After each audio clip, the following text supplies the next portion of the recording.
Por que educação em valores humanos? Para que esse, por que esse tema? Por que esse projeto? É devido a uma crise que a nossa humanidade está vivendo. Todos nós, observando aí os jornais, os telejornais, nós temos visto, violência cada vez mais. Então nós estamos atravessando uma crise. Que crise é essa? De um lado, nós temos uma humanidade cada vez com o avanço científico melhor, cada dia que passa o avanço tecnológico está uma maravilha, mas ao lado desse tremendo avanço científico, o que está acontecendo? A nossa humanidade está cada vez mais violenta e infeliz. Por que podemos afirmar que a humanidade está cada vez mais violenta e infeliz? A violência a gente tem percebido nos jornais, nos telejornais, e a infelicidade devido às estatísticas. A depressão é hoje a doença que mais atinge as mulheres e que mais cresce entre os homens no mundo inteiro. O medicamento mais vendido no mundo inteiro hoje já é um antidepressivo. Hoje a depressão é a 4ª doença no mundo inteiro. Segundo a Organização Mundial da Saúde, em 2020 a depressão vai ser a 2ª maior doença em todo o mundo, ficando atrás só pelas doenças do coração. Portanto, qual a conclusão que a gente chega observando esses dois lados? Avanço científico de um lado e aumento da maldade e da infelicidade humana de outro. A conclusão que a gente chega é simples. Todo esse avanço científico, que é uma maravilha, na verdade não está sendo útil para a nossa humanidade ser mais feliz, nem mais pacífica. E se a gente continuar fazendo o que sempre fez, vamos receber o que sempre recebemos. Temos que fazer algo diferente para ter um resultado diferente. Era uma vez uma senhora que ela estava à noite, debaixo de um poste de luz, procurando uma agulha que ela havia perdido. Ela estava procurando essa agulha daqui e dali e nada. Aí um adolescente chegou perto dela e falou: dona, o que a senhora está fazendo? Meu filho, eu estou procurando uma agulha, eu vou ajudar a senhora a procurar. Aí o garoto foi ajudar, mas também não encontrou. Aí chegou para a dona e falou: dona, fala para mim, onde é que foi que a senhora perdeu essa agulha? Perto de onde é que foi, para a gente poder encontrar? Ela falou assim: meu filho, eu perdi essa agulha dentro da minha casa. Ele falou: uai, dona, a senhora está doida? Se a senhora perdeu essa agulha dentro da casa da senhora, por que a senhora está aqui procurando? A senhora ainda não sabe que quando a gente perde uma coisa, é dentro desse lugar que a gente tem que procurar, porque em outra a gente não vai achar? Parece maluca, essa dona? Como é que ela me vai buscar fora uma coisa que ela perdeu dentro de casa? Agora, vamos fazer uma analogia dessa senhora com a gente mesmo. Onde que nós, seres humanos, perdemos a paz e a felicidade? Quando a gente perde onde? É fora ou é dentro da gente? É dentro. E é só dentro que a gente vai encontrar. E dentro é que estão os valores humanos. Percebe a importância do desenvolvimento dos valores humanos? O primeiro princípio para a gente trabalhar com os nossos alunos da educação e valores humanos, a gente vai estar aprendendo aqui hoje, é praticar isso na nossa vida. Tanto que nós vamos passar a manhã toda trabalhando os valores humanos na nossa vida. E à tarde a gente vai estar falando da metodologia, das técnicas especificamente, e a integração dos conteúdos curriculares. Bom, tem uma outra metáfora que eu gosto muito. Uma vez um garoto chegou para o mestre e falou assim: mestre, como é que a gente lida com o sofrimento na vida? O mestre falou assim: você quer aprender, meu filho? Ele falou: quero. Então tá, pega um punhado de sal, põe dentro do copo e bebe. Aí o garoto pegou um punhado de sal, pôs dentro do copo, bebeu, falou: nossa, tá ruim? Aí depois o mestre falou: agora você pega um punhado desse sal, joga dentro daquela lagoa ali, experimenta a água da lagoa. Ele foi lá, experimentou, a água da lagoa tá boa, nem sentiu o gosto do sal. Aí o mestre falou com ele: meu filho, o sofrimento na vida da gente depende do lugar que você coloca ele. Se num copo ou se num lago. Torne-se um lago, aí você não vai sentir o sal da vida mais não. E é justamente o que nós vamos aprender aqui hoje, é como virar lago. E fazer com a gente mesmo e com os nossos alunos. Quais os tipos de sal que, segundo a educação e valores humanos, nós temos? Os tipos de sofrimento que passamos são 5. Dificuldades, problemas de relacionamento da gente, com outras pessoas, mãe, pai, marido, filho, colega de trabalho, e por aí vai. Dificuldades internas, medos, inseguranças, conflitos, dúvidas, dificuldades da gente com a gente mesmo. Problemas financeiros. O 4, doença. Ou doença do corpo, ou as doenças psíquicas, pânico, depressão, por aí vai. E o 5º tipo de sofrimento, perdas de pessoas queridas através de morte ou separação. Basicamente, temos esses 5 tipos de sofrimento. E é o sal. E para cada um desses tipos de sal, tem um lago, que nós temos que nos transformar para deixar de sofrer.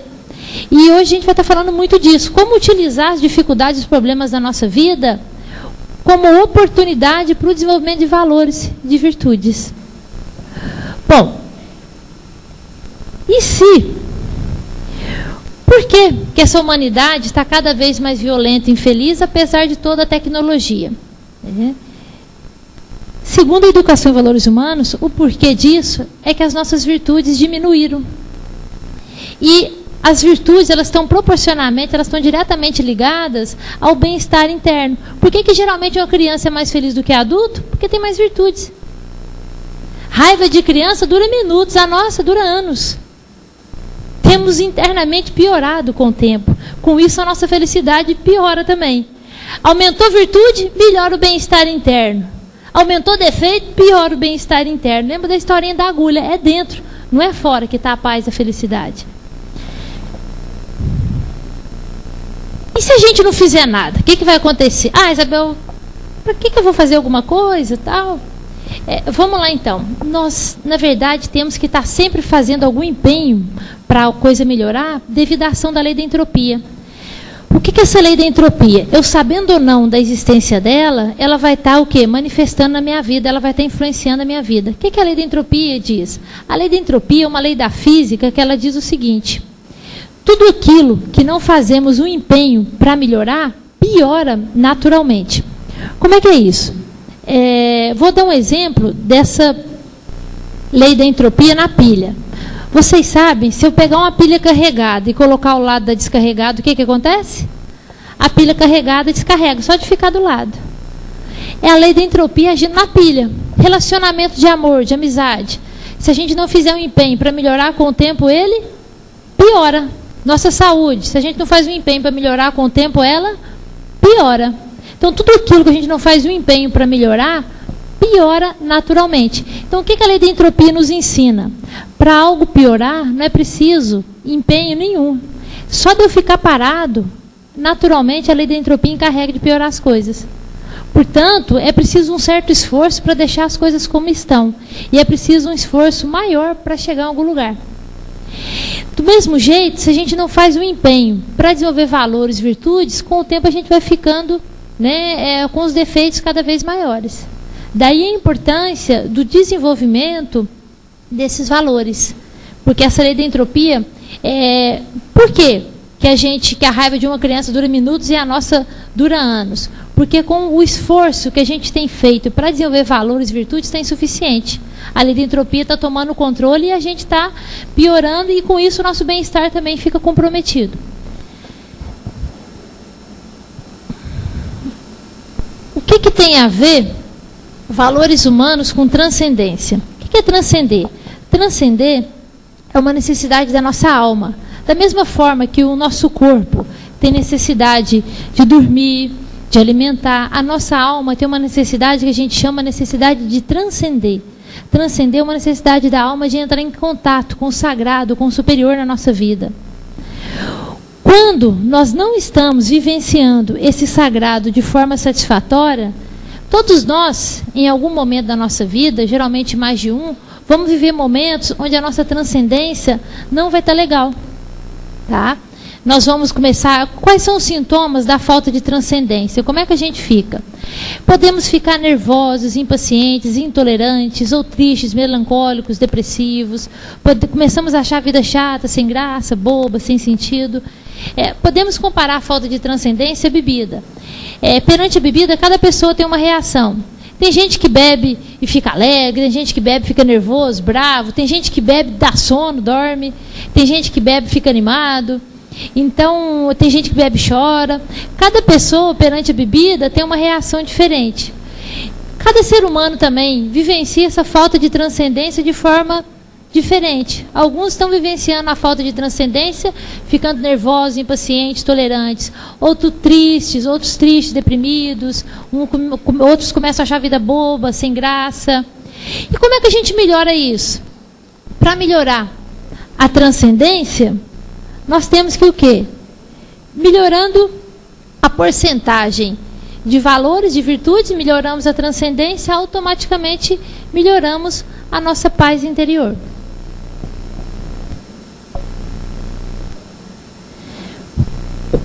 Qual o sentido da vida? para que o professor consiga um bom resultado com seu trabalho de educação em valores humanos, como a gente já falou, é importante que ele esteja praticando. A primeira regra é que ele pratique os valores humanos na sua vida. E é muito importante que, para a gente poder aplicar a metodologia de forma adequada, é importante praticar na nossa vida. E para a gente praticar, é muito importante eu ter claro qual o sentido da vida. É importante que a gente tenha um sentido amplo da nossa vida. Qual o sentido da vida? Afinal de contas, o que nós viemos fazer aqui nesse mundo?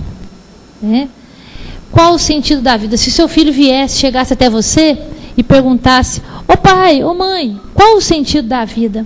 O que vocês iam falar para o seu filho?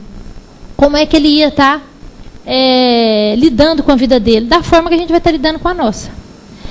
Segundo a Educação em Valores Humanos, o sentido da vida é que todos nós estamos aqui para executar duas missões: a missão interna e a missão externa.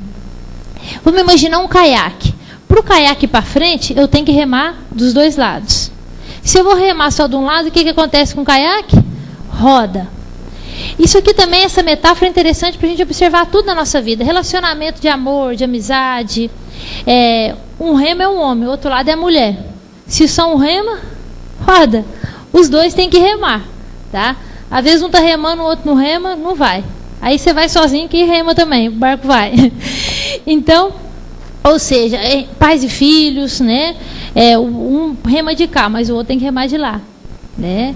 É importante que haja essa parceria para que haja uma evolução boa aí desse relacionamento. E na nossa vida também, nós temos que remar dos dois lados, cumprir com a missão externa e a missão interna. O que a gente tem deixado de lado? Justamente aquela missão que é responsável pelo nosso bem-estar interno, que é a missão interna que está ligada ao desenvolvimento dos valores. Gente, desenvolvimento de valores, desenvolver espiritualidade é o mesmo que desenvolver valores, é o que a gente vai estar vendo aqui hoje. Essa missão interna. A primeira forma da gente visualizar a missão externa é essa daqui, é a piramidezinha de Maslow, né? Aquela piramidezinha, ela ficava só até os 4 degraus, até um certo tempo. Então, para que serve o psicólogo? A função do psicólogo é promover o bem-estar interno. Acreditava-se que para um ser humano atingir o bem-estar interno, bastava ele satisfazer aquelas 4 primeiras necessidades, que são necessidades fisiológicas: alimentação, repouso, sexo, roupa, teto, etc. Segurança, proteção própria da família, estabilidade no lar, estabilidade no emprego. Sociais, aceitação, amizade, associação, pertencer ao grupo. Status, estabilidade, autoconfiança, independência, poder, reputação. Então, essas 4 necessidades, a princípio, eram consideradas como as únicas necessárias para o ser humano ficar bem. Só que a própria ciência chegou à conclusão que não era suficiente. Aí acrescentaram a pontinha lá, que é a autorrealização. Realização do próprio potencial, autodesenvolvimento, criatividade, autoexpressão. Porém, hoje a gente sabe que mesmo a pessoa que consiga satisfazer essas 4 necessidades, ela ainda não fica bem. Tanto que hoje a gente acrescenta o quê? A espiral da transcendência. Que é o quê? Nós devemos simultaneamente buscar a satisfação daquelas necessidades, que seria um remo, e o desenvolvimento de valores, que seria o outro remo. Então a gente coloca essa espiral, e vocês percebam que não preciso chegar no degrau para estar começando a desenvolver. Na verdade, eu devo começar isso desde pequeno, a desenvolver essa espiral da transcendência. Daí a importância de trabalhar isso com a criança. Como que nós desenvolvemos os valores, né, dos nossos filhos, dos nossos alunos? O primeiro passo aí é o exemplo. Lá na Índia tinha um garotinho que ele não podia comer sal. Ele tinha uma doença e ele comia sal e não podia. E todo mundo tinha conversado com ele, o médico, e o garoto continuava comendo sal. Aí a avó teve a ideia de levá-lo para conversar com o Gandhi. O garoto gostava muito do Gandhi, a avó pensou: ele não vai deixar de seguir um pedido do Gandhi. Aí marcou um horário lá com o Gandhi, chegaram lá, Gandhi escutou a avó e o garoto e pediu que eles voltassem dali a 15 dias. Dali a 15 dias voltaram a avó e o garoto. Aí Gandhi conversou, né, com o garoto, pediu para o menino parar de comer sal, e o menino parou de comer sal. E aí, né, a avó chegou para o Gandhi: ô Gandhi, por que você esperou 15 dias para conversar com meu neto? Te agradeço, ele parou de comer sal. Você podia ter conversado com ele no primeiro encontro, afinal você só conversou com ele. Aí Gandhi respondeu: ô minha senhora, porque há 15 dias atrás eu ainda comia sal também. e a gente leva o outro até onde a gente vai. O exemplo não é a melhor forma de influenciar alguém, não, é a única. Percebem a importância do exemplo? Já que a gente está falando disso, eu trouxe uma mensagenzinha sobre o exemplo, que é importante a gente estar passando aqui para vocês. As crianças aprendem o que vivenciam. Se as crianças vivem ouvindo críticas, aprendem a condenar. Se convivem com hostilidade, aprendem a brigar. Se as crianças vivem com medo, aprendem a ser medrosas. Se as crianças convivem com a pena, aprendem a ter pena de si mesmas. Se vivem sendo ridicularizadas, aprendem a ser tímidas. Se convivem com inveja, aprendem a invejar. Se vivem com vergonha, aprendem a sentir culpa. Se vivem sendo incentivadas, aprendem a ter confiança em si mesmas. Se as crianças vivenciam a tolerância, aprendem a ser pacientes. Se vivenciam os elogios, aprendem a apreciar. Se vivenciam a aceitação, aprendem a amar. Se vivenciam a aprovação, aprendem a gostar de si mesmas.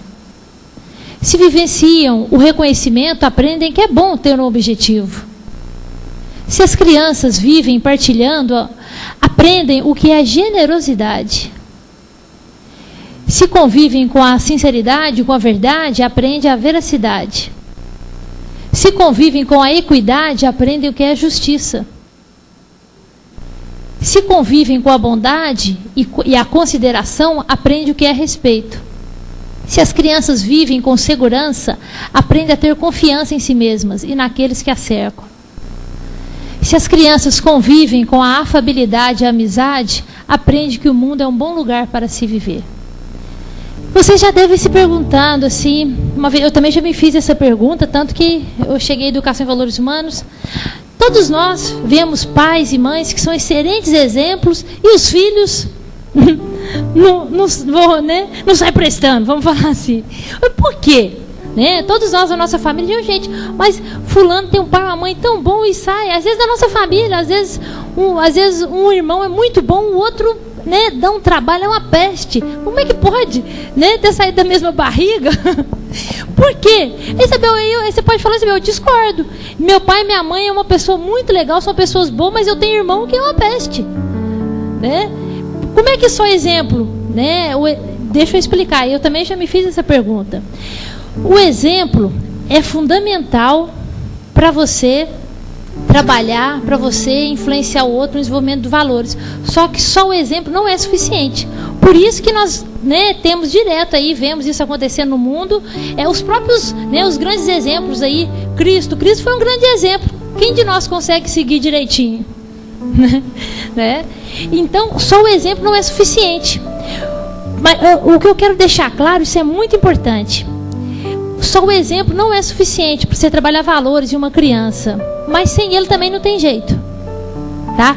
É preciso ter o exemplo e a vivência dos valores. Aí entra a importância das técnicas, da vivência. Se eu sou um bom pai ou uma boa mãe, se eu sou uma pessoa boa, meu filho tem que ir junto comigo. Ele tem que praticar essa bondade na vida dele. Daí a importância de atividades onde a criança visita determinados lugares, pratica ali a bondade, ajuda o outro, porque valores humanos não se ensina, se vivencia. Então, por que uma pessoa, nós temos um pai e uma mãe que é um bom exemplo e o filho não puxa? Porque essa pessoa não exercitou, não vivenciou esses valores. É preciso o exemplo, mais a vivência desses valores. Por isso as técnicas são tão importantes, porque elas possibilitam a vivência desses valores. E na nossa vida, no nosso dia a dia, nós devemos sim dar o exemplo para os nossos filhos, para os nossos alunos. E na escola você faz com que eles vivenciem através das técnicas. E em casa é importante os filhos acompanharem os pais quando for praticar uma boa ação, quando estiver ajudando alguém. É importante que a criança também faça isso. Aí ela vai estar desenvolvendo. Aí você pode ter certeza que ali vai ser um ser humano bom. Percebe? E embora a gente não possa fazer um novo começo, sempre é possível fazer um novo fim. A qualquer momento, ninguém é tão bom que não possa ser melhorado, nem tão ruim que não tenha jeito. Então, e adianta eu trabalhar as técnicas e não dar o exemplo? Não adianta. Só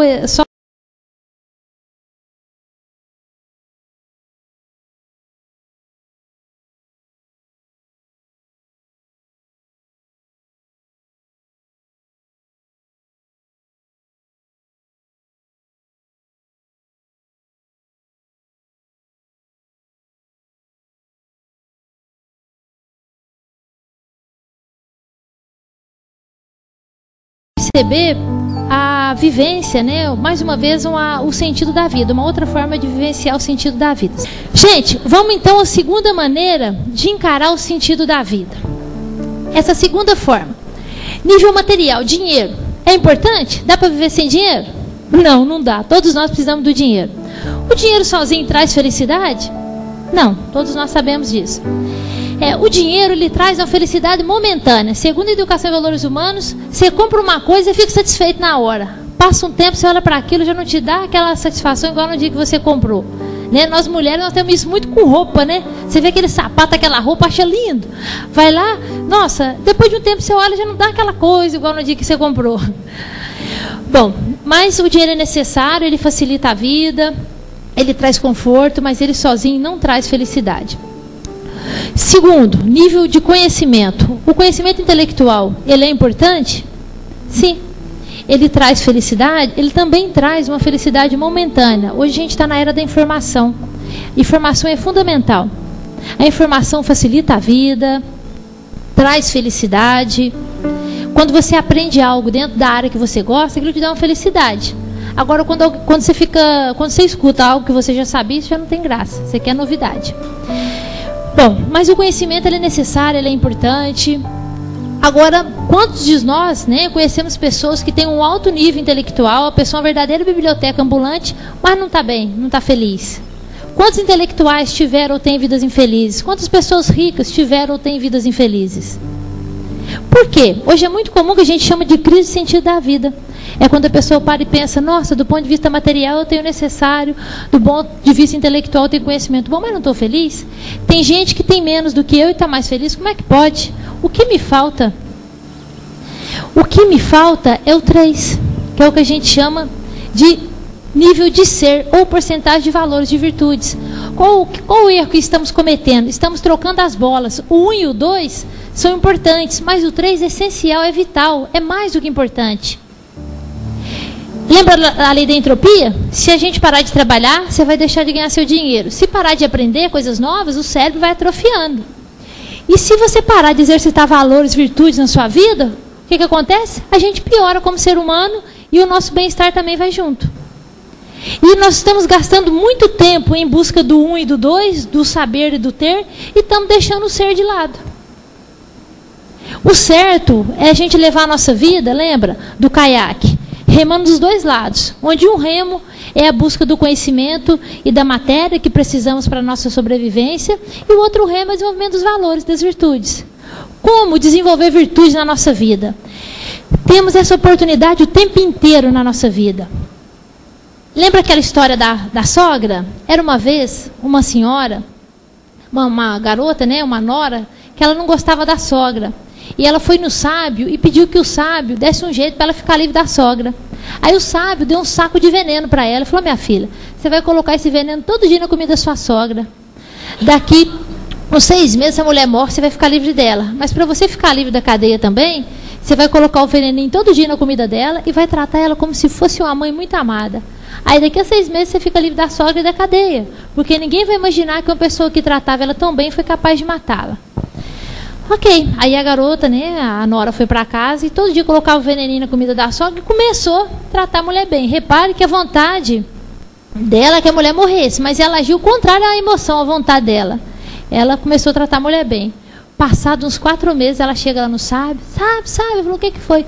Ô sábio, descobri que eu estou gostando de verdade da minha sogra, como se fosse minha mãe. E eu nem quero que ela morre mais, eu coloquei o veneno todo dia, como é que eu faço agora? Aí, o sábio, ele era sábio, falou, ô minha filha, fica tranquila. Aquele veneno que eu te dei não é veneno não, é vitamina, ela só vai ficar mais forte. Agora eu fiz isso para você aprender 2 coisas. Primeiro, não foi você, não foi sua sogra que mudou, foi você que mudou. Segundo, é exercitando a virtude que com o tempo ela vai sendo desenvolvida. A atitude vem antes da virtude.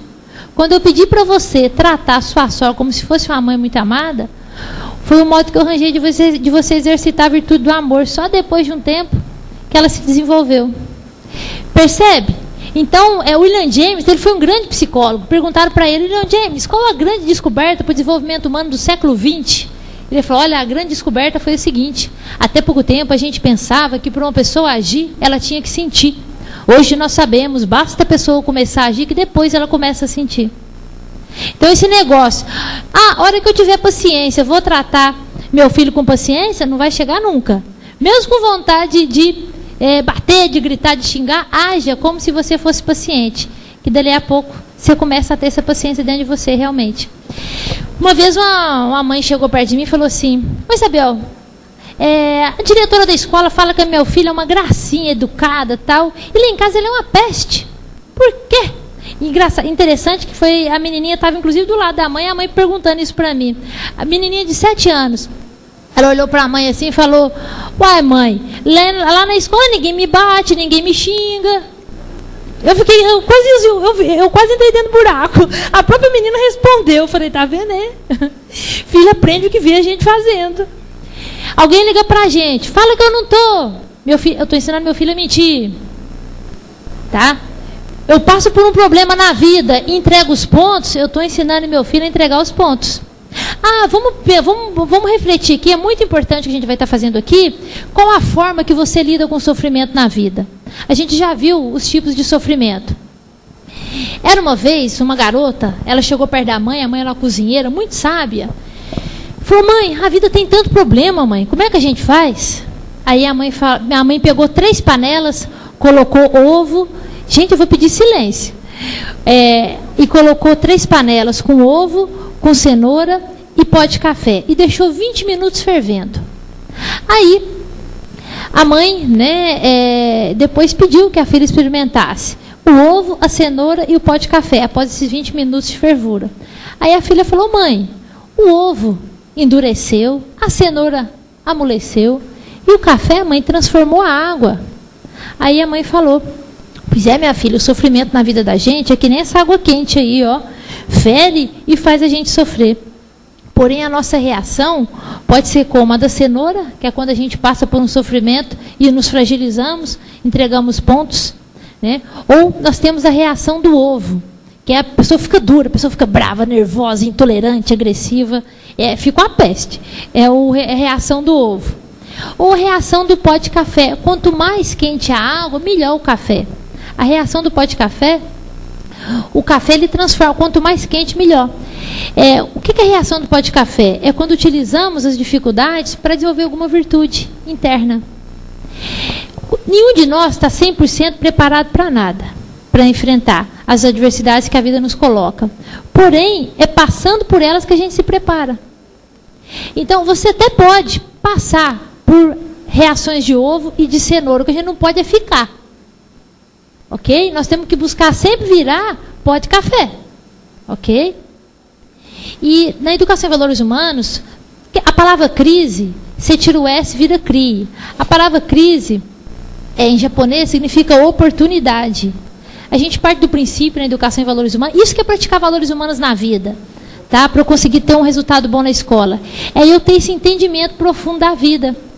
Toda crise vem para que eu utilize, não é porque eu estou passando com isso, é para que eu estou passando para isso. É para desenvolver alguma virtude. A panela, né, de pipoca. A gente coloca o óleo, coloca o milho ali, dali a pouco começa a estourar. Tá? Existe o piruá no finalzinho. Né? O piruá é aquela pessoa que passa por dificuldades e continua da mesma forma, não muda.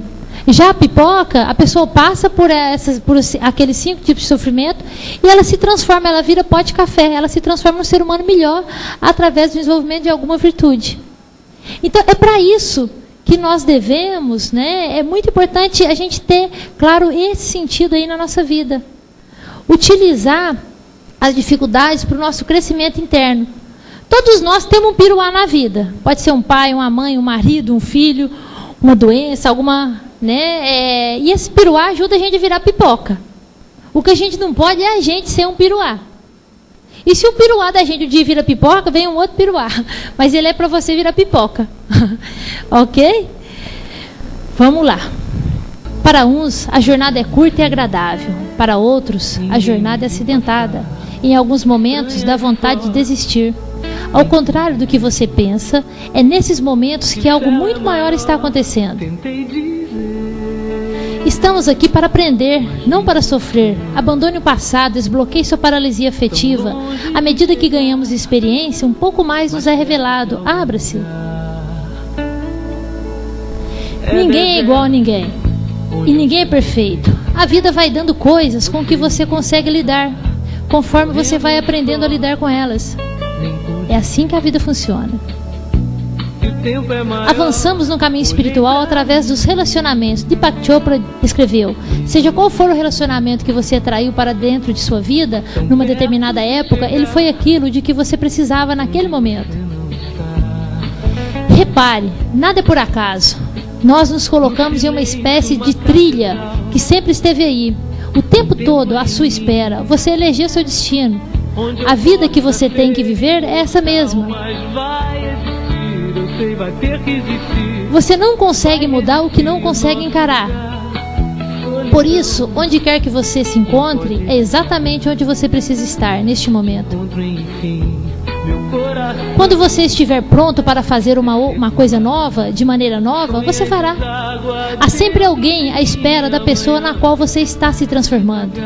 Talvez você ainda não esteja pronto para reconhecê-la. A cada momento, cada um de nós está passando pelo processo de ser e de se tornar. Como as pessoas, os nossos relacionamentos também mudam. E ainda há muito a aprender sobre o amor. Ainda há muito a ser realizado, apesar de muitos problemas, a esperança, a fé, a alegria, ao amor. Deus sabe de tudo o que nos é necessário para evoluir antes mesmo de nós.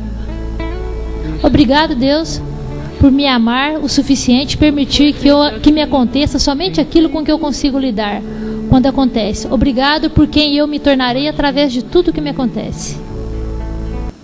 Bom, percebem? O que a educação em valores humanos nos coloca é justamente isso, a utilizar esses momentos, né, para esse crescimento interno. Bom, como? Como que nós vamos desenvolver o 3? O 3 é que prepara a criança para lidar com a vida. E dependendo da forma que eu lido com os problemas, que eu administro a minha vida, eu estou ensinando as pessoas à minha volta. Eu levo o outro até onde eu vou. Percebe a importância dessa nossa melhora interna constante? Como desenvolver esse 3? Só tem um jeito, segundo a Educação em Valores Humanos, que é de acordo com a lei da semelhança. Nós escutamos muito por aí que os opostos se atraem, né? Só que na Educação em Valores Humanos, e até mesmo dentro da psicologia, na programação neurolinguística, não concordamos com isso. Para a psicologia, semelhante atrai semelhante. Quanto mais semelhança você tem com a pessoa, mais afinidade. Quanto mais afinidade, mais próximo. Pensa naquele irmão, naquele amigo, naquele colega, naquele vizinho, que você tem mais afinidade. Pode perceber que vocês têm mais semelhanças. A semelhança aproxima, a diferença distancia. Daí a importância, né, da semelhança no relacionamento. É preciso amor, sim, mas pelo menos um pouquinho de semelhança. Tá? Quando a diferença é demais, a coisa fica bem complicada. Mas você pode usar essa complicação para o crescimento interno. Lei da semelhança. Vamos imaginar, deixa eu dar um exemplo aqui. Vamos imaginar que esses copos aqui, vamos imaginar que isso aqui é um ímã e o microfone é um prego. Se eu chego o prego perto do ímã, vai grudar. Agora vamos imaginar que eu vou passar uma lama em volta do prego e aproximar do ímã. A lama que está em volta do prego vai impedir ou dificultar o prego de grudar no ímã. Agora, vamos fazer uma analogia. Vamos imaginar que o prego somos nós e que o ímã é Deus. O que é Deus para a Educação em Valores Humanos? Virtudes, perfeição. Da mesma forma que a sujeira do prego impede ou dificulta o prego de grudar no ímã, né? Lembra a transcendência? O que é transcender? É você estar conectado ao sagrado.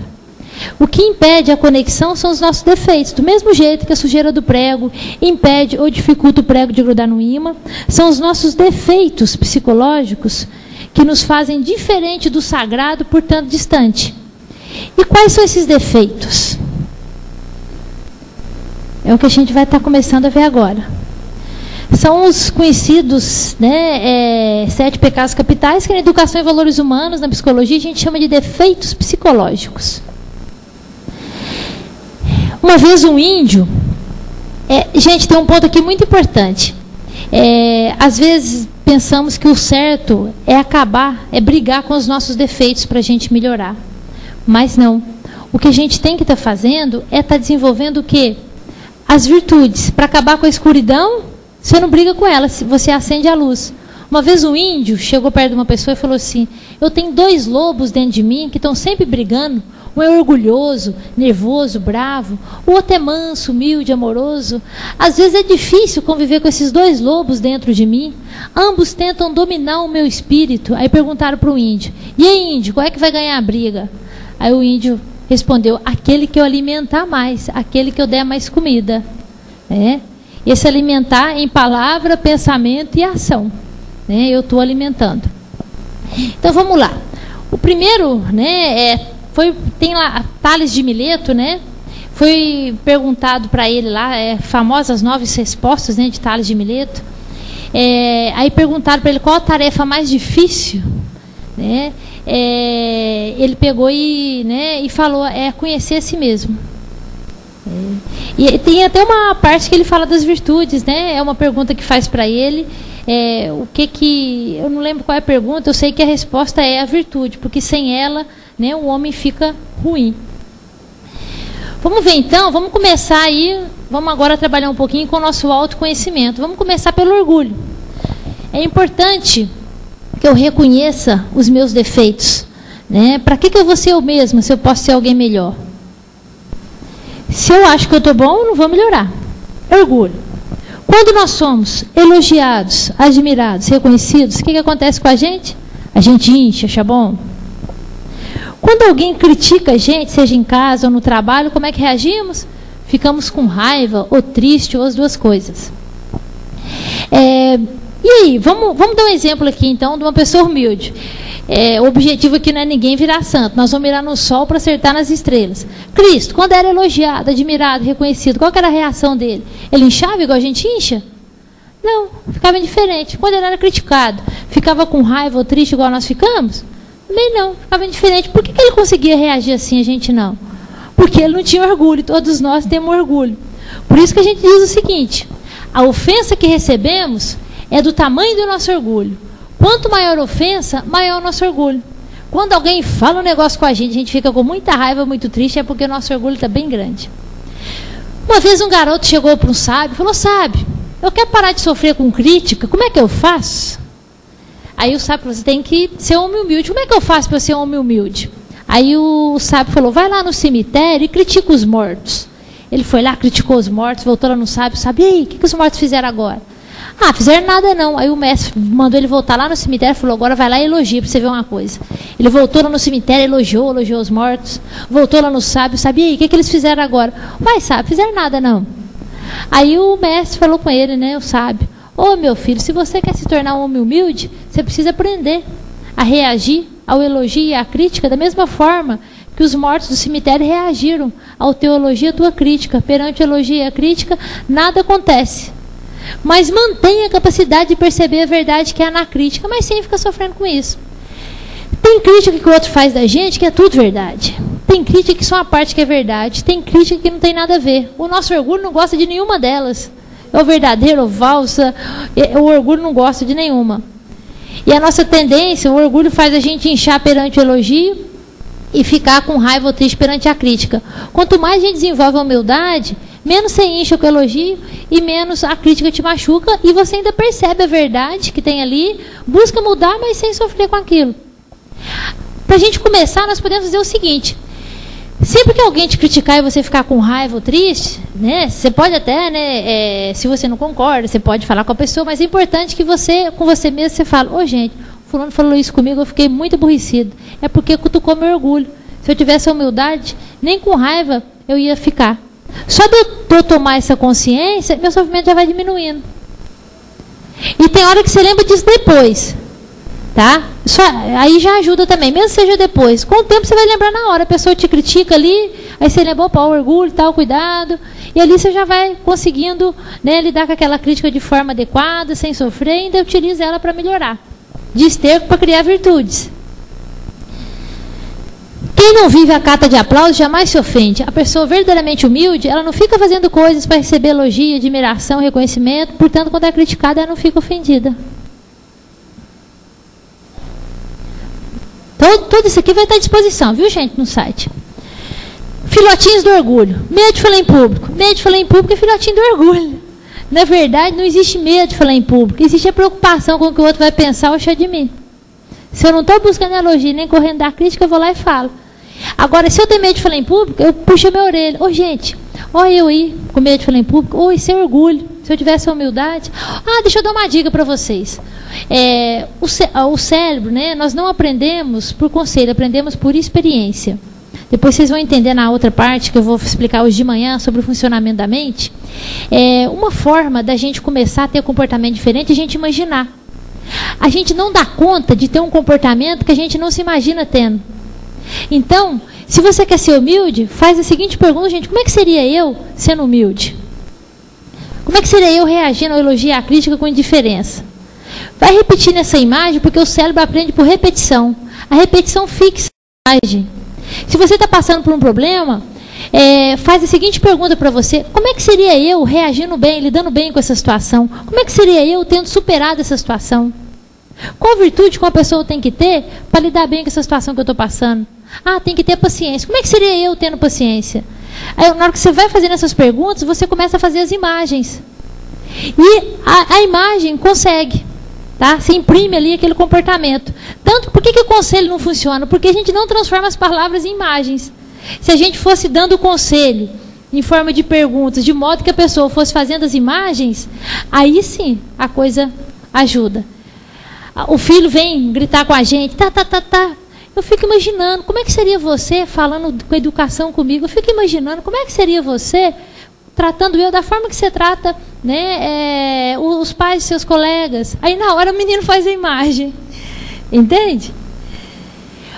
Como é que seria? Eu tenho medo. Como é que seria eu tranquila? O que eu faria se não tivesse medo? O que eu faria? Você faz a imagem. Isso é muito importante, viu, gente, para desenvolver virtudes. Seja qual for a virtude que você precisa, você pode começar se imaginando tendo ela. Como é que seria eu tendo a coragem, a paciência? Lembra que coragem não é ausência de medo, é resistência ao medo. Não tem problema ter medo, não pode deixar de fazer o que tem que ser feito. Vergonha, timidez, filhotinho de orgulho. O que é vergonha e timidez? É uma excessiva preocupação em querer corresponder àquilo que eu acho que o outro espera de mim. Eu fico tão preocupada em querer fazer tudo certinho que eu dou uma travada. Dificuldade de dizer não. Filhotinho de orgulho. Por quê? Todos nós temos o que a gente chama de ego. O que é o ego? São os itens que a gente coloca como sendo a gente mesmo. Sou bonzinho, ajudo todo mundo, sou sincero, estou sempre pronto a ajudar. Aqui, né, é um exemplo de ego. Aí o que acontece? Aí alguém vem e fala, você tem um item lá no seu ego, sou bonzinho, alguém vai e te pede um favor. Aí você fala, se eu não fizer, fulano não vai mais continuar me achando bonzinho, gente boa, vai até sair falando que eu sou gente ruim. Aí, por medo de não mais continuar recebendo bolachinha por orgulho, eu vou lá e falo sim, quando eu deveria falar não. Aí eu vou lá e falo sim. Aí, às vezes, até me prejudica, é algo que eu deveria falar não, mas eu ganho. Aí a pessoa vai, só você fazer isso para mim. Aí deu uma bolachinha para meu orgulho. Então, a dificuldade de dizer não, nada mais é do que o medo do outro quebrar aquela imagem de bonzinho que tem de mim. Porque enquanto ele está mantendo, aquilo alimenta o meu orgulho. E eu tomando essa consciência, falo, opa, eu vou falar não para lá. Não tem problema ter medo. Você não pode. Tem hora na vida que temos que dizer sim, mas tem hora que temos que dizer não. Tá? E quem tem dificuldade de falar não, né, é importante se conscientizar, gente, ó, o meu medo de quebrar aquela imagem de bonzinho. E pensa o seguinte também, esse negócio de dizer não, ou você fica vermelho 5 minutos ou amarelo o resto da vida. Né? Tem hora que a vida nos dá duas saídas, uma ruim e outra pior, não tem a boa. Aí você tem que optar pelo mal menor. É ruim eu falar não e ficar mal na fita? Mas pior eu dizer sim e me estrepar todo. Aí você opta pelo mal menor. Vocês vão ver que direto nós vamos passar por essa situação. E se a gente ficar esperando a saída perfeita, a gente paga e não faz nada. Porque tem hora que não tem. Você tem que optar o que vai causar um mal menor aqui. Né? Complexo de prioridade e inferioridade. Filhotinho do orgulho. Podemos nos sentir superiores ou inferiores por diversos motivos. Família, condição financeira, nível intelectual, profissão, nacionalidade, aparência física, religião e por aí vai. Se eu me sinto superior, eu posso me sentir superior ou inferior por qualquer um desses motivos e outros. Agora tem um detalhe. Eu só me sinto, né? Nós só nos sentimos especiais. O que é orgulho? Eu me sentir especial ou diferente, ou para cima ou para baixo. Agora a gente só se sente superior ou inferior a alguém só se a gente estiver se comparando. Por isso que se eu quero desenvolver minha humildade, eu preciso deixar de me comparar. Não devemos comparar um filho com outro. Não devemos comparar um aluno com outro. Fulano é o melhor da sala. Aí eu alimento o complexo de prioridade naquele, de inferioridade no resto da sala. Se eu comparo seu irmão é isso, você é aquilo. Superioridade num, inferioridade no outro. Devemos evitar a comparação, nem com a gente. Não devemos comparar nem a gente com ninguém. No máximo, a gente compara a gente com a gente mesmo. Ok? Como é que eu estava um tempo atrás, como é que eu estou hoje. Ah, Isabel, mas eu nunca que posso comparar. Uma dose de veneno é remédio. Tem um princípio da programação neurolinguística que é o seguinte. Todo comportamento é útil dependendo do contexto. Eu estava no complexo de inferioridade e superioridade.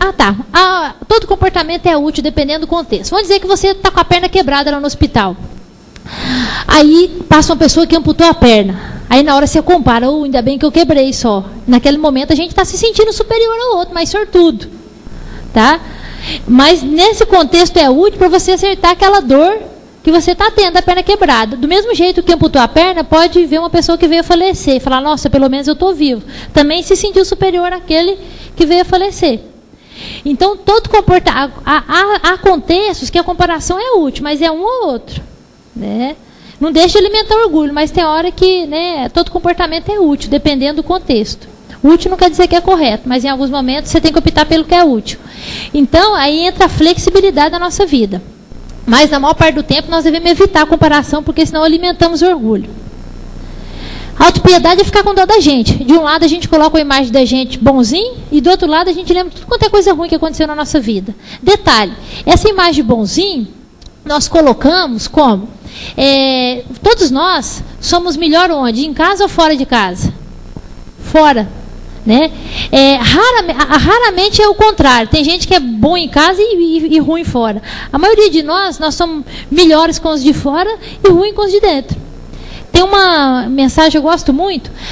As pessoas que mais amamos são aquelas que mais magoamos, pois nós queremos que elas sejam perfeitas, pois esquecemos que são apenas seres humanos, com defeitos, dificuldades, limitações, assim como nós. Então, uma forma da gente melhorar como ser humano é a gente pegar o nosso eu de fora e levar para dentro de casa. Vamos tratar as pessoas de dentro de casa do jeito que eu trato as de fora. Eu vou estar exercitando a virtude, vou estar melhorando. Né? Só que na hora que a gente tem um ataque de autopiedade, a gente coloca a imagem do eu de fora, que é melhor. E aí mais uma vez vem a comparação. Eu, uma pessoa tão boa, passando por isso tudo, eu não mereço, coitadinho de mim. Por que autopiedade é filhotinho do orgulho? O que é orgulho? Eu me sentir especial ou diferente, ou para cima ou para baixo. Na hora do ataque de autopiedade, nós nos sentimos especiais, diferentes, só que por baixo. Ninguém sofre mais do que eu. Né? E não devemos comparar nem sofrimento, porque depende da força de cada um. Tem gente que passa por isso, sofre isso. Tem gente que passa por isso, sofre isso. Então, vaidade, né? Exige vaidade material, é quando utilizamos bens materiais para receber elogio, admiração e reconhecimento. Existe a vaidade intelectual, quando utilizamos o intelecto para receber elogio, admiração e conhecimento. Temos até a vaidade espiritual, é quando a gente faz um tanto de coisa boa, o outro fala, fulano é o santo, fulano é uma santa. Por isso, não saiba direito o que a esquerda fez. Senão, mesmo fazendo uma coisa boa, a gente pode estar alimentando o nosso orgulho. A simplicidade é virtude. Filhotinhos do orgulho. Achar-se bom pai, boa mãe, bom profissional, bom filho, bom marido, boa esposa, bom funcionário, isso tudo é filhotinho do orgulho. A gente tem que pensar o seguinte, sou bom pai, boa mãe, bom filho, bom marido, boa esposa, bom funcionário, isso não é nada mais do que uma obrigação. Eu pensando assim, eu faço a coisa certa sem alimentar o orgulho. Eu sou honesto, não é nada mais do que minha obrigação. Eu sou fiel, não é nada mais do que minha obrigação. Fulano está errado, porque não, né, tá fazendo o errado. Mas eu estou fazendo certo, isso não é nada mais do que minha obrigação. Fulano, né, se o outro não faz, ele está errando, mas eu não estou fazendo nada além do que minha obrigação. Bom, e para terminar, só essa explicaçãozinha aqui, nós vamos para o intervalo. Isso aqui, gente, é um princípio. O que é programação neurolinguística? É a ciência que estuda o funcionamento da mente. Ela tem princípios. O primeiro princípio, um dos princípios é: todo comportamento tem uma intenção positiva para quem o executa. Tudo, trocando em miúdos. Isso quer dizer o seguinte: tudo que a gente faz pelo outro, a gente está buscando algo bom para a gente mesmo. E é muito importante que eu tenha essa consciência, porque isso me ajuda a desenvolver humildade. Ah, Isabel, eu não concordo, então vou explicar. Eu sendo uma boa mãe, é só perguntando o que de bom que eu vou saber. Eu sendo uma boa mãe, o que de bom que eu estou buscando? Que meu filho seja feliz. Meu filho sendo feliz, o que de bom que isso me traz? Paz. Eu sendo uma boa mãe, eu sendo um bom filho, o que de bom que eu estou buscando? Paz na minha consciência, que é a minha parte que eu estou fazendo. Ah, eu ajudando meu irmão, o que de bom que eu estou buscando? Ele fica feliz, ele ficando feliz, o que de bom que isso me traz? Eu fico em paz. Portanto, tudo que a gente faz pelo outro, nós estamos buscando algo bom para a gente. Então é uma questão delicada, mas vocês vão perceber, até com Deus. Né? Todo mundo geralmente tem algum princípio religioso, segue alguma religião. Nenhum de nós, na verdade, segue religião por amor a Deus. Nós seguimos religião interessada nos benefícios. Toda religião ela vai te dar um benefício: vida eterna, salvação, ir para o céu, não ir para o inferno, prosperidade, né? Então, não tem problema. Continua seguindo o teu caminho, porque a religião também ela ajuda a desenvolver virtudes, né? Seja qual for, ela busca também melhorar o ser humano. Agora, de hoje em diante, tenha consciência que você está seguindo os princípios e interessado nos benefícios. Fica tranquilo que Deus já sabia disso, é a gente é que não sabe. Ok? E por quê? Se eu não tenho essa consciência, que eu estou indo, se eu não tenho consciência que eu sigo os princípios da minha religião, interessar nos benefícios, eu vou me achar melhor do que eu realmente sou. Isso alimenta meu orgulho. Então se eu sigo os 10 mandamentos, vida eterna. Se eu faço não sei o quê, eu vou ser salvo. Então cada religião tem um benefício. Então nós seguimos buscando os benefícios. Tá? Paz. Aí tem gente que fala: Isabel, eu vou na igreja, mas não é por nada, não, eu vou lá porque eu fico em paz. Então eu vou atrás. O que eu estou buscando? Paz interior. Eu estou querendo alguma coisa para mim, nós somos tudo interesseiros. Eu fazendo um trabalho voluntário, que de bom que eu estou buscando? Paz na minha consciência, que a minha parte eu estou fazendo. Eu me sinto útil, isso me dá felicidade. Então tudo que a gente faz pelo outro, nós estamos buscando algo. Não tem jeito, a gente não escapa dessa. Exato. Gente, agora nós vamos falar do segundo defeito que afeta todos os relacionamentos. Amor. Quais são os filhotinhos da ira? Falar mal do outro é um filhotinho da ira, né? A blasfêmia, ser impaciente, ser intolerante, agredir verbalmente ou fisicamente alguém, e por aí vai, são filhotinhos da nossa ira. Agora tem um filhotinho da ira. Gente, vamos fazer silêncio, a gente já começou. Vamos lá, vamos. A musiquinha. Vamos fazer um relaxamento? Vamos fazer um relaxamento. Vamos lá, até porque, gente, uma das técnicas, né, da educação em valores humanos é o relaxamento. Vamos fazer um pequenininho, curtinho, tá? Porque para a gente poder conseguir trabalhar com o aluno, a gente tem que ser capaz de fechar os olhos. Ok? Então vamos lá. Olhos fechados. Isso. Vamos lá, olhos fechados.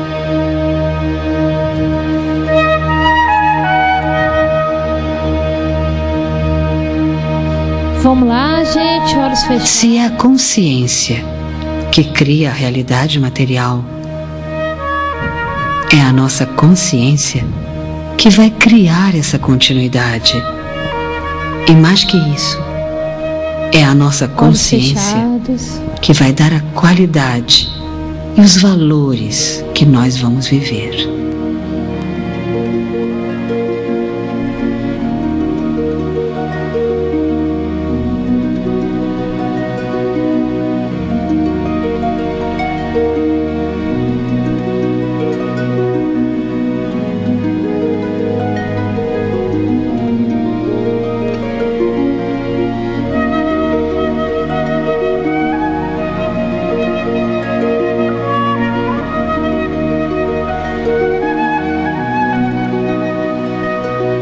Se o mundo é como é criação do ser humano.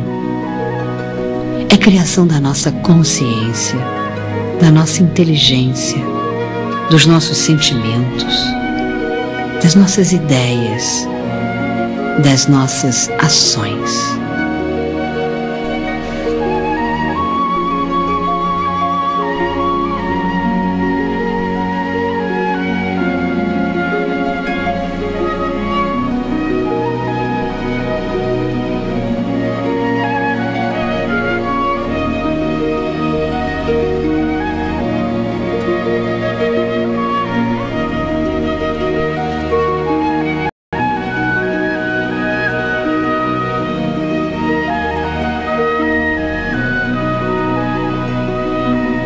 Além de não acabar, esta é a oportunidade para a gente recriar o mundo.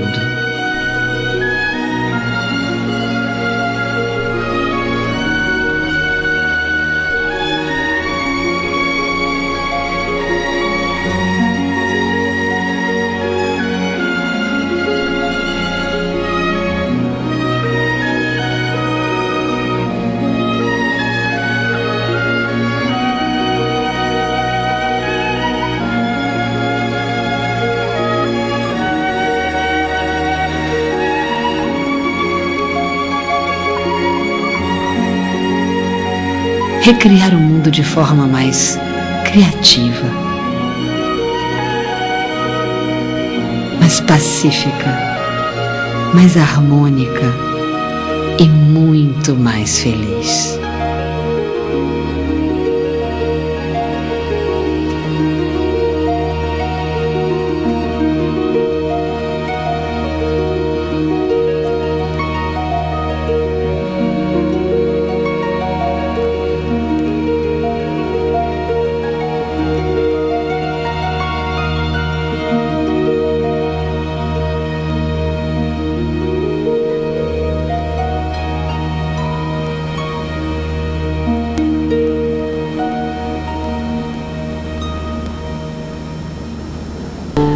Bom, gente, é o relaxamento, né? A gente começa com os alunos com 1, 2 minutos, tá? E vai até o adolescente, né? Também começa com 1, 2.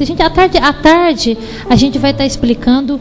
À tarde vocês vão aprender a como fazer isso na prática, tá? Todos os detalhes para estar colocando a metodologia na sua escola, independente do conteúdo que você trabalha, você vai estar aprendendo à tarde.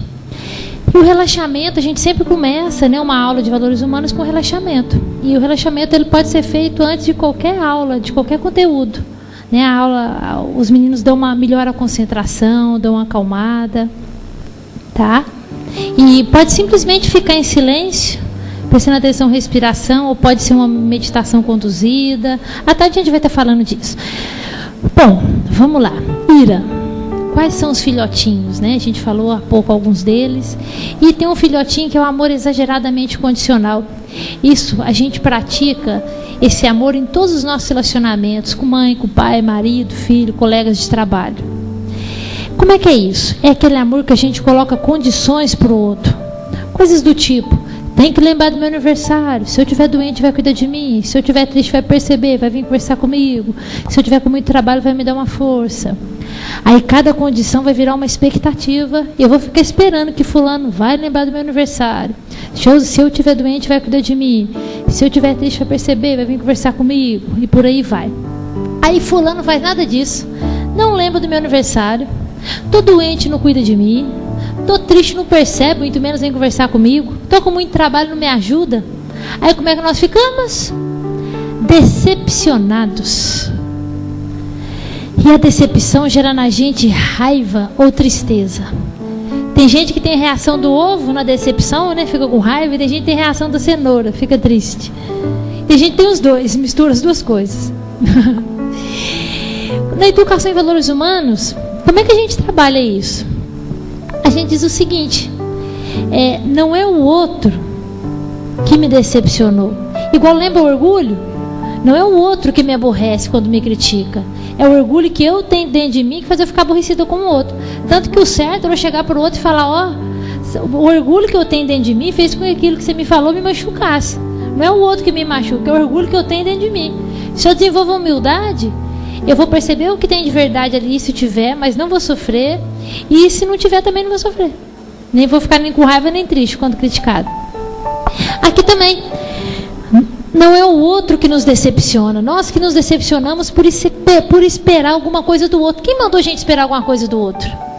Ah, Isabel, mas eu não esperava nada, não. Pelo menos gratidão, consideração eu esperava do meu filho. Afinal, eu faço isso e isso para ele. Ou do meu marido. Lembra que tudo que a gente faz pelo outro, a gente está buscando algo bom para a gente, na verdade. Né? Ah, eu ajudando meu marido, que de bom que eu estou buscando. Que a nossa família fique bem. Nossa família ficando bem, que de bom que isso me traz. Vai, eu fico feliz. Então eu estou fazendo tudo que a gente faz pelo outro, a gente está buscando algo bom para a gente. É importante a gente ter essa consciência para não alimentar o orgulho e também aqui, para não ficar decepcionado. Como a gente falou, se eu diminuo as condições, diminui a expectativa, diminui decepção, diminui raiva, diminui tristeza. Quanto maior a expectativa, maior a decepção. Quanto menor a expectativa, menor a decepção. Como é que a gente faz então? Lembra, não é o outro que nos decepciona, nós que nos decepcionamos por esperar alguma coisa do outro. Quem mandou a gente esperar alguma coisa? Ah, eu não esperava nada não, pelo menos gratidão, consideração eu esperava. Gente, se esperamos, ainda que seja gratidão ou consideração, nós não estamos dando, nós estamos trocando. Nós temos que aprender a dar. Dar é quando você faz alguma coisa para alguém, seja essa pessoa quem for, e não espera nem gratidão nem consideração. Isso que é o dar de verdade. É uma virtude a gente sentir gratidão pelo bem que o outro fez pela gente. Mas é um defeito eu cobrar gratidão do bem que eu fiz pelo outro. Se eu cobro, eu não estou dando, eu estou trocando.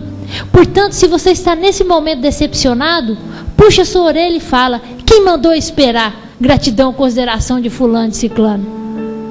Não foi ele ou ela que me decepcionou. Eu que me decepcionei por esperar isso ou aquilo. O que eu aprendo com isso? Que eu tenho que fazer as coisas e não esperar nem gratidão, nem consideração. Aquela história do filho que ajudou o pai, do pai que ajudou o filho, esperando que o filho apanasse na velhice. Aí esse filho, né, depois dá uma banana para o pai. Quem está errado? Os dois estão errados, né? Lembra, é certo a gente sentir gratidão, mas é errado cobrar gratidão. Esse pai também, ele errou de estar cobrando gratidão, consideração, né? Espere, guarda isso, gente. Espere o melhor, prepare-se para o pior e receba o que vier. Espere o melhor, prepare-se para o pior, né? E receba o que vier, né? Filho, você espera o quê? Nem gratidão, nem consideração. O que vier é lucro de qualquer pessoa, na verdade, né? Então, sempre que nós temos que aprender. Isso não significa que eu tenho que ficar em qualquer tipo de relacionamento, né? Óbvio que a gente tem que estar colocando limite para os outros. Não é o outro que abusa de mim, eu que permito que o outro abuse por não colocar limite. Não é o outro que abusa de mim, né? É eu que permito que o outro abuse por não estar colocando limite. Veja bem, em relação a isso de gratidão, consideração, o que fica aqui, né, é a gente aprender, pelo menos, gente, diminua. Como é que a gente faz então? Vamos lá. Nós devemos diminuir as expectativas. Se você convive com uma pessoa que nunca lembra do seu aniversário, para de esperar. Senão todo ano você vai se decepcionar. Se um dia essa pessoa lembrar, você vai se surpreender, mas decepcionar você não vai mais. Com gente não dá para ser oleiro, dá para ser jardineiro. Gente, o oleiro, ele pega o barro e põe do jeitinho que ele quer. Mas só com barro que dá para fazer isso. Com gente, o máximo que a gente consegue é ser jardineiro. Você dá afeto, carinho, coloca limite, mas aceita a natureza do outro. Oleiro, só Deus. O que a gente tem? Por que jardineiro nunca decepciona com a planta? Porque jardineiro espera da planta só o que a planta pode dar. O que a gente faz nos nossos relacionamentos? Se fulano pode dar 2, a gente espera 4. Aí 2 é de decepção, porque nós criamos uma expectativa acima da capacidade do outro. Quando a gente aprender, se a gente espera do outro aquilo que você já sabe que o outro é capaz de dar, você não decepciona. Nos relacionamentos com as pessoas, né, mais distantes, devemos procurar diminuir as expectativas. Quanto menor a expectativa, menor a decepção. Nos relacionamentos com as pessoas mais próximas, de convívio diário, o ideal é que a gente adeque a expectativa dessas pessoas. O que é adequar a expectativa? Bom, se é uma pessoa que a gente convive, né, diariamente, a gente conhece bem. Então você vai esperar aquilo que você já conhece. Então, se o outro pode dar 2, você espera 2. Aí você não vai decepcionar. Se eu convivo com uma pessoa que hora está boa, hora está atacada. Então você vai esperar que hora ela vai estar boa, ela vai estar atacada. Na hora que ela estiver boa, beleza. Na hora que atacar, começou. Agora, se você espera que ela vai estar boa, sempre que ela ficar atacada, você vai se decepcionar, porque você está criando uma expectativa acima. Tá? Lembra disso. Né? Bom, vamos lá. E com o aluno, né, gente? Então, lembra disso. Com as pessoas, né, mais distantes, você diminui. Com as próximas, você adequa. Por isso que é bom, né? Quem está do seu lado, você espera aquilo que você já conhece. Em relacionamento de amizade, em tudo. Tem uma pessoa que é fofoqueira, então não adianta você falar as coisas para ela que ela vai espalhar. E se você se decepcionar, quem mandou você falar? Você já sabia. Não é ela que está te decepcionando. Você que se decepcionou por criar uma expectativa acima da capacidade do outro. Ok? Então é importante. Então o segredo para evitar a decepção é diminuir ou adequar a expectativa. E lembra, toda situação de sofrimento traz um aprendizado para a gente. Sempre que nós estamos decepcionados com algo, nós estamos tendo a oportunidade de aprender. O que eu aprendo com isso? Que eu não devo esperar nem gratidão, nem consideração. E o que eu aprendo com isso? Que eu tenho que aprender a dar de verdade. Tá? E, gente, o cérebro aprende por repetição. É que nem o processo de partir uma pedra. Você vai dando tanto de cacetada na pedra. Chega uma hora que a pedra parte. O que faz a pedra partir não foi a última cacetada. Foi a última, mais as outras que vieram antes. Uma decepção aqui, uma ali. Você vai lembrando, pronto. Dali a pouco você tem e que não te machuca mais. Porque você aprendeu a lição. Bom, na educação em valores humanos, a gente revoluciona um pouco o conceito de oração. Era uma vez 2 rapazes, cada um com um burrinho, e o burrinho dos 2 empacaram. Aí um ajoelhou, começou, né, a rezar, pediu para Deus empacar o burro dele. O outro começou a xingar e puxar o burro. Aí Deus empacou o burro do que estava xingando e deixou o que estava rezando, o burro dele empacado. Aí o que estava rezando falou: uai, Deus, que negócio é esse? Eu estou aqui rezando, você deixa meu burro empacado, o outro está xingando, você desempaca o burro dele? Aí Deus falou com ele: ô meu filho, esse negócio de xingar eu também não gosto não. Mas acontece que o outro, ele estava fazendo a parte dele, ele agiu, ele puxou o burro. Você não fez sua parte, você ficou só rezando, por isso que eu não te ajudei. Qual que é a lição dessa história, né? Nós temos que, ora, recitar prece, conversar com Deus, tá? E a ação é praticar a virtude. Ok? Então, a oração para a educação em valores humanos é o exercício da virtude. A oração é um meio de conectar o ser humano a Deus. Né? A religião, a palavra religião vem do latim religar, significa conectar o ser humano a Deus. Os valores humanos também buscam, não é religião, mas ele também busca conectar o ser humano a Deus. Por quê? Partimos do princípio que semelhante atrai semelhante. E que se Deus é virtude, quanto mais virtudes eu desenvolvo dentro de mim, mais próximo de Deus eu fico. Entende? E se eu estou com vontade de falar mal do outro e eu fico sem falar, eu estou em oração, porque eu estou exercitando a virtude. Lembra, não espere a virtude, você ter a virtude para agir, não. É agindo, você vai desenvolvendo a virtude. Mesmo com vontade de falar mal do outro, fica sem falar. Com isso, chega uma hora que você perde vontade, você não fala mais, você passa. É que nem regime. No começo você passa uma fome danada, depois você acostuma. Né? No começo a língua coça, é mais difícil, depois... Tudo no começo é mais difícil. O avião, quando vai subir, ele gasta muito combustível. Depois, se ele parasse para voar, o mesmo tanto, se ele gastasse para voar, o mesmo tanto que ele gasta, né, para subir, ele tinha que parar para abastecer de meia hora. Bom, vamos lá. Então, é o conceito de oração. Por que a nossa poeira, a criança, tem uma poeirinha em volta do prego? Lembra o prego e o ímã? Nós temos uma lama em volta do prego. Lembra o ímã, o sagrado, Deus, e o prego somos nós. E a lama do prego, a sujeira, né? A sujeira que está em volta do prego impede ou dificulta o prego de grudar no ímã.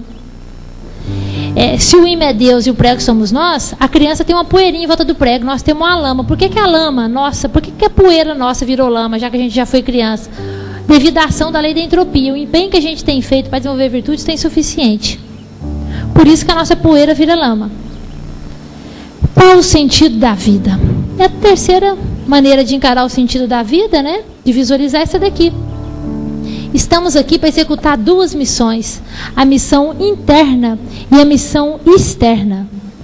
Onde a missão interna, podemos entendê-la, agora aqui tem uns pontos bem importantes. A missão interna é o desenvolvimento da espiritualidade, que é o mesmo que o desenvolvimento de virtudes. A missão externa são as áreas da nossa vida. 2, família, laços de sangue. Mãe, pai, irmãos, filhos. 3, relacionamento amoroso. Marido, namorada, esposa. 4, amigos. 5, trabalho e ou estudo. 6, saúde. 7, lazer. 8, voluntariado. Né? Aquilo que eu tenho feito para melhorar o mundo. Partimos do princípio que todos nós temos que contribuir de alguma forma para a melhora da sociedade. Bom, gente, aqui tem um ponto bem interessante. Lembra aquela historinha do sal e do lago? O sal, que é o sofrimento, ele vai vir em uma dessas áreas aqui, ó. Para a gente virar lago aqui, ó. Virar lago é desenvolver virtudes. Como é que a gente faz, então? Era uma vez um rei que ele queria que o filho dele fosse um homem sábio. E ele falou, gente, como é que eu vou fazer do meu filho um homem sábio? Em 15 dias. Ele se viu portador de uma grave doença e ele não teria tempo para preparar. E ele pediu que Deus o iluminasse para que ele conseguisse fazer do filho dele um homem sábio em 15 dias. E Deus o iluminou. Ele teve a ideia de escrever uma mensagem no anel. E ele escreveu. E chegou para o filho dele e falou, filho, você precisa ser um homem sábio para você administrar a tua vida e o reino. Para você ser um homem sábio, meu filho, me promete que você vai fazer uma coisa. A cada coisa muito boa, a cada coisa muito ruim que acontecer na tua vida, meu filho, me promete que você vai tirar o anel do dedo e ler a mensagem. Se você fizer isso durante um tempo, você vai se tornar um homem sábio. Agora faz isso pro resto da vida, porque sabedoria nunca é demais. Ele falou, tá bom, pai. Ele foi, né, assumiu, o pai veio a falecer, ele assumiu. Logo de cara deu uma crise no reino, que nunca tinha dado, uma seca brava, o povo todo com fome. E aí ele estava lá sentado no trono e lembrou do pai dele. Filho, quando a coisa estiver muito ruim, tira o anel do dedo. Ele tirou. Na hora que ele tirou, o pai dele tinha deixado escrito, filho, isso também vai passar. Ele botou o anel no dedo. Passou um tempo e ele reparou que realmente choveu. Fizeram até festa da colheita. Aquela situação de crise passou. Ele estava todo feliz lá, satisfeito. Aí ele lembrou do pai dele. Filho, quando a coisa estiver muito boa, tira o anel do dedo. Ele tirou. Aí estava lá, isso também vai passar. Passou. Aí veio a segunda ruim. Na segunda ruim ele tirou o anel do dedo, isso também vai passar. Porém agora ele já estava mais sábio, porque ele já sabia. Assim como a primeira crise passou, ele aprendeu um monte de coisa e se transformou, virou pipoca, virou pó de café, virou lago. Ele sabia que essa segunda também ia passar e que ele ia aprender um monte de coisa e ia se transformar. E ele aprendeu uma coisa muito importante, que a vida de todos nós é como se fosse uma escola, onde é que nós temos tempo de aula e tempo de férias. Mais tempo de aula do que de férias, pelo menos no começo. Se você for um bom aluno, depois de um tempo você vai fazer só uns cursos de vez em quando, mas nunca vai parar o aprendizado. E o tempo de aula, devemos ir à escola não é para sofrer, é para aprender. Da mesma forma, as dificuldades, os sofrimentos que temos, não são para sofrer, é para a gente aprender, para a gente desenvolver espiritualmente, desenvolvendo virtudes. Deus não dá o que a gente pede, Deus dá o que a gente precisa para desenvolver a virtude que nos falta através do exercício. Toda situação difícil é a oportunidade da gente exercitar e consequentemente desenvolver alguma virtude. E aí você mata 2 coelhos com a cajadada só. Desenvolve a virtude, cumpre com o sentido da vida, que é a melhora interna, e resolve aquele problema, aquela situação, e cessa o sofrimento. Bom, era uma vez. Então, sempre que você estiver passando por um, né, tipo de sofrimento, eu vou até aqui passar uma. Sempre que você estiver passando por um tipo de sofrimento, procure lembrar da seguinte forma: isso também vai passar. A segunda maneira, que é importante a gente estar lembrando aí, deixa eu só pegar aqui uma partezinha que é interessante. Mares tranquilos não fazem bons marinheiros. Problemas na educação em valores humanos, problemas é igual a dificuldade, é igual ao sal. Nós não devemos utilizar a palavra, na verdade, problema, adversidade, desafio. O cérebro prefere a palavra desafio, que é igual à crise, né? Você tira o S, vira CRI, né? A crise é uma oportunidade de criar virtudes. Então, quais os desafios que temos na vida? problemas financeiros, problemas de saúde, doença do corpo ou da mente, problemas de relacionamento, conflitos internos, problemas pessoais como medo, vergonha, insegurança, dificuldades que nos afligem e perdas de pessoas queridas através de morte ou separação, que a gente vai aprender daqui a pouquinho como lidar com isso. Bom, quero contar aqui uma história, antes de a gente passar para a segunda parte, que sempre que a gente estiver passando por um problema, tem duas histórias que temos que lembrar. Era uma vez, uma é do anel, isso também vai passar. Não há dor que dure para sempre, depois da chuva o sol sempre aparece. Era uma vez 3 leões que eles estavam discutindo quem ia ser o rei. Só podia ter um rei e haviam 3 leões. Aí resolveram fazer um desafio. O leão que subisse a montanha toda seria o rei. Os 3 leões tentaram subir a montanha, mas nenhum conseguiu. Aí o que eles fizeram? Poxa, e agora? Como é que a gente vai resolver? Estavam lá embaixo discutindo, aí a águia vem e fala, eu sei que é que tem que ser o rei. Como é que você sabe, dona águia? Nenhum de nós conseguiu subir a montanha. Ela falou, meu filho, nenhum de vocês 3 realmente conseguiu subir a montanha.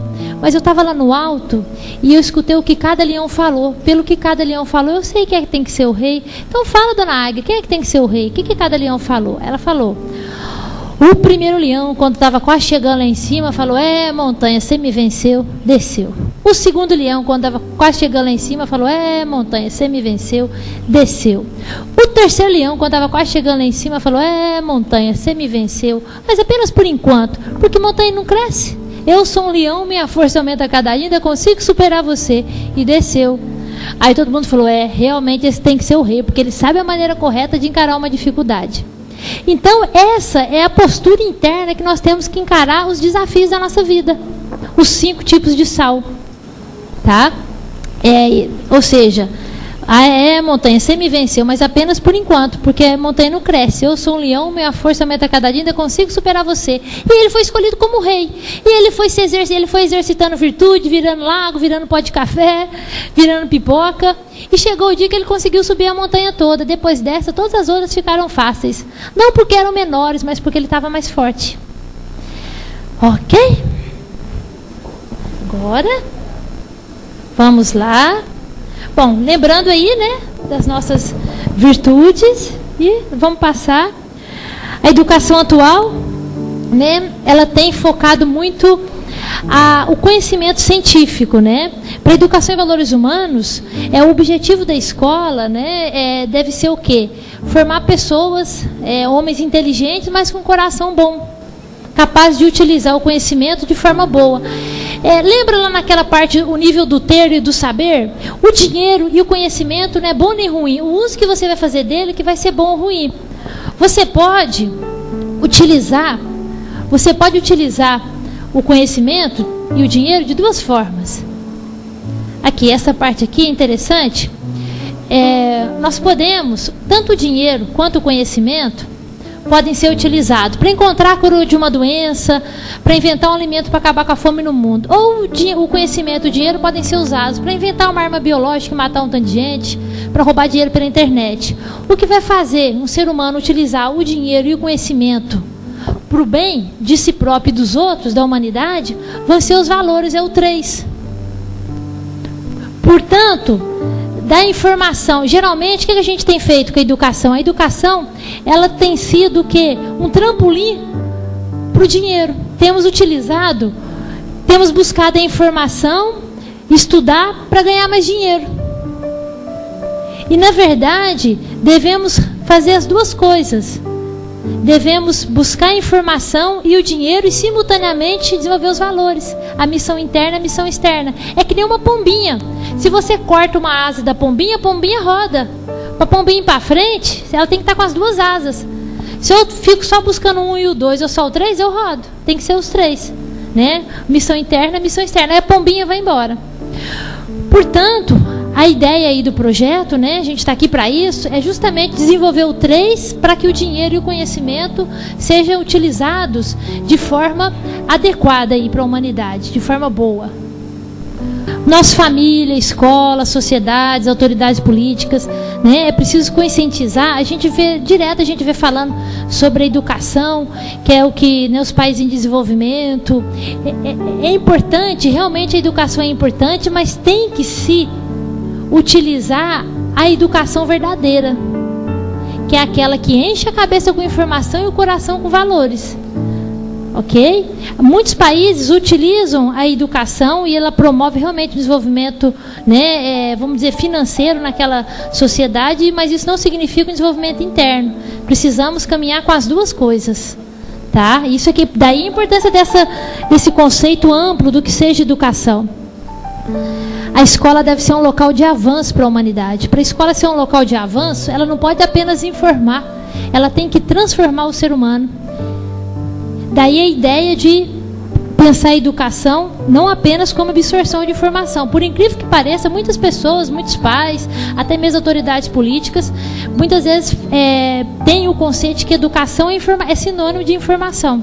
Educar é você dar bastante informação. Você colocar o menino numa escola onde é que ele vão passar muito conhecimento para ele. Na verdade, as duas coisas são importantes. Como desenvolver valores humanos na escola? É através da educação em valores humanos. Não é religião, é uma metodologia sistematizada que utiliza 5 técnicas, que a gente vai estar vendo hoje à tarde.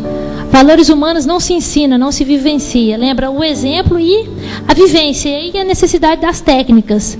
É o exemplo somado à vivência. Os pais, a gente faz um trabalho com os pais, fazemos a palestra, inclusive me coloco à disposição aí das escolas que vão estar iniciando o trabalho, para a gente estar fazendo as palestras com os pais, tá? Eu faço uma palestra por semana, e da gente conscientizar os pais sobre o que é a educação, tá? A importância das virtudes. A roda traseira da bicicleta são os pais, a da frente é o professor, e o aluno vai no banco. Se a de trás trava, a da frente não vai longe, apesar que tem pessoas que andam numa roda só.